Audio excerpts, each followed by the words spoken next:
Subito Rosario, a te. Juventus-Napoli è il 26esimo, la 26esima partita del turno di Serie A. Mannini, lo sappiamo, è squalificato fino al 14 gennaio 2010, anche se poi sul caso Mannini qualcosa si muove, ne parleremo del corso della serata. Nella Juventus non c'è Camoranesi, che è stato squalificato, Gargano... No.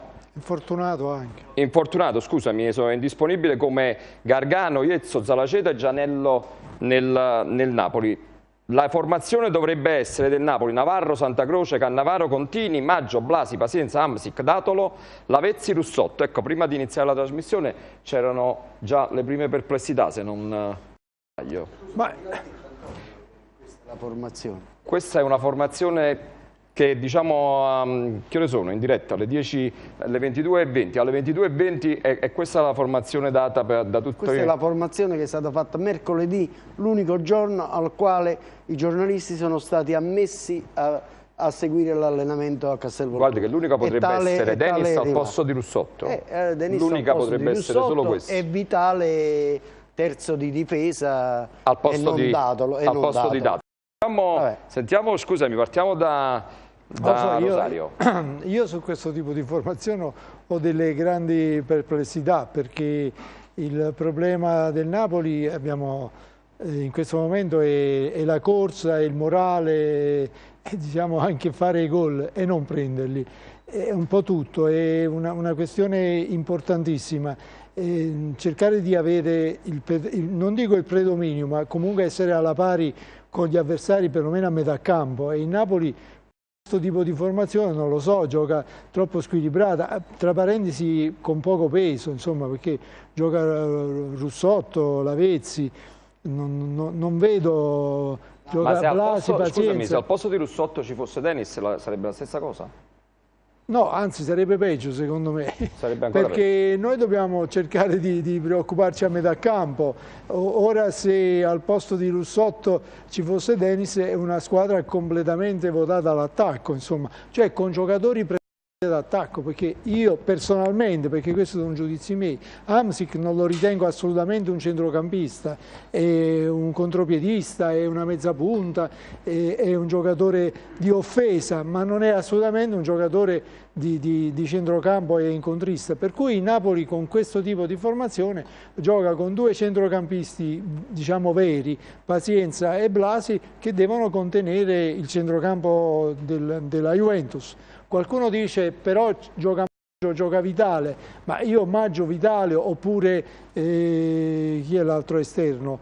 Ma non li ho mai visti fare i centrocampisti, perché qui la confusione è quando si parla di 4-4, si mettono 4 nomi, però poi bisogna vedere la seconda linea, dovrebbero essere 4 centrocampisti, con 2 esterni centrocampisti, però con le prerogative di poter tornare e offendere, mentre invece qua abbiamo 2 esterni che sono esclusivamente esterni, cioè giocano sulla linea.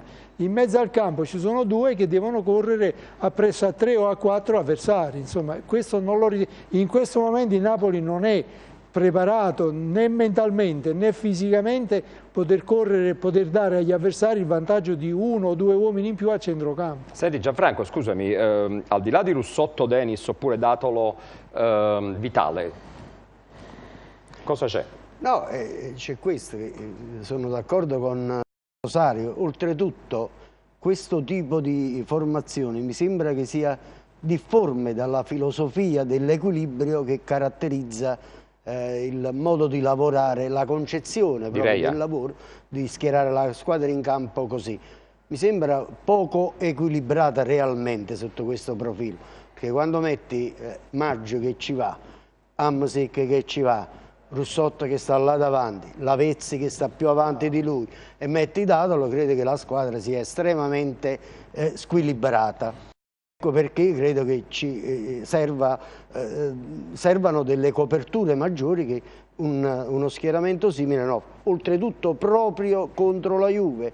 Non a caso la scheda ha detto che il Napoli sta nella pancia della vecchia signora. Però questo è un momento, no. Scusami Gianfranco, questo è un momento un po' particolare, perciò forse... Ma guarda, prima della tattica, caro Antonio, sono i giocatori sul campo che ci devono mettere qualche altra cosa. Noi facciamo la strategia 3-5-2, 4-4-1-1, ma la cosa importante è che Napoli, al di là del risultato, ritrovi il carattere, la personalità, la grinta, ma soprattutto l'unità di gruppo che si è perduta lungo la strada. Che il Napoli, il problema maggiore che ha accusato questa squadra è stato quello di aver distrutto il gruppo che era di ferro, era cementato. Man mano sono arrivate le prime sconfitte, ma non sono state soltanto le sconfitte a determinare il dissolvimento di questo gruppo. Io spero che questo ritiro prolungato imposto dai tifosi, che la società in un certo senso ha subito, per carità, io non ho niente, anzi i tifosi hanno fatto bene a dire certe cose, però trovo che la società comunque sia stata debole. Poi questa clausura continua certamente, secondo me, non ha fatto assolutamente bene ai giocatori, alla squadra. E poi comunque sono riusciti a ricostituire quei valori che hanno perduto lungo la strada per una serie di motivi, escludendo pure quelle delle notti della Napoli by night e quella dei contratti.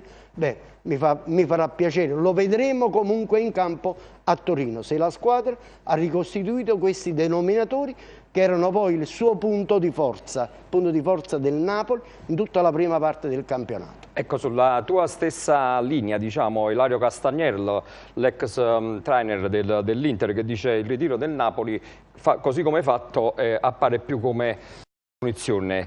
Benedetto, secondo te, al di là di quello che hanno detto Rosario e Gianfranco, ma c'è stato un crollo anche psicofisico di questa squadra?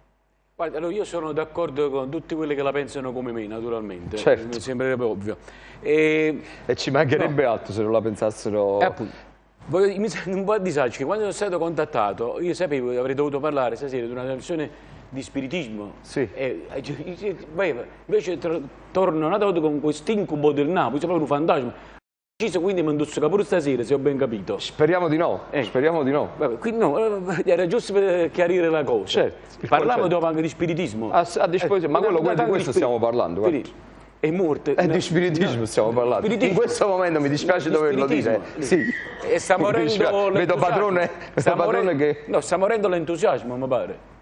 Tu mi hai fatto la domanda? Sì. Ma fai roppana da voto, fare qualcos'altro. Va bene. Vorrei sapere prima un po' come la pensano gli altri. Va bene, facciamo un altro padrone, crollo psicofisico. No, non sai, a crollo psicofisico certamente, Antonio.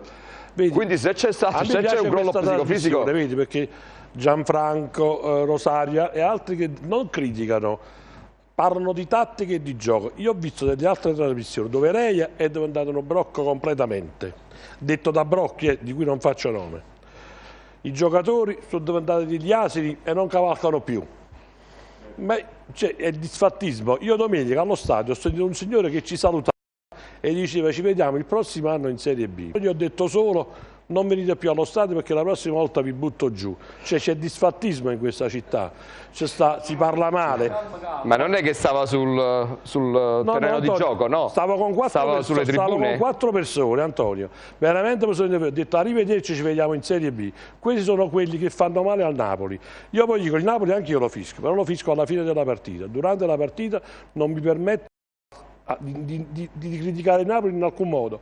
Faccio A, I, O, ma non di più. Allora, vedi?